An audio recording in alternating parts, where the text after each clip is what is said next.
Across the country, classrooms sit empty. Health officials are investigating a measles outbreak. Health officials in Kansas are dealing with the largest documented outbreak of tuberculosis. So this is like pretty clearly a terrible thing that's happening right now. But when you combine this with like outbreaks of norovirus, of bird flu, things we are not used to seeing, and most recently a tuberculosis outbreak in Kansas, it really feels like there's a public health disaster happening every other day at this point. Which is why it's so confusing that the United States is doing things like leaving the World Health Organization. What is this one? Withdrawing from the World Health Organization, sir? Ooh, that's a big one. Or halting funding for infectious disease research. A federal judge has blocked the National Institutes of Health from implementing cuts to medical research grants under the Trump administration. All right, so the question on everyone's mind is, why are they doing this? Why are they cutting public health programs, messing with Medicaid, halting infectious disease research? The answer is unfortunately pretty straightforward. Upcoming tax cuts for the wealthy and corporations. By pulling something like $500 million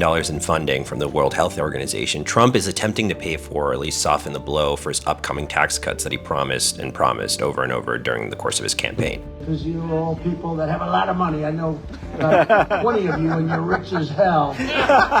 Which, as we all know, mostly benefit the 1% in corporations. Meanwhile, people in all 50 states will lose access to healthcare and be subject to this increasingly dangerous disease landscape, like we saw at the very beginning of this video. There's a whole lot more to say about this subject, and we will, but in the meantime, please just stay informed and know what's going on in the world. Let us know what you think in the comments. We want to hear from you. We will give you among the lowest taxes of any nation on earth.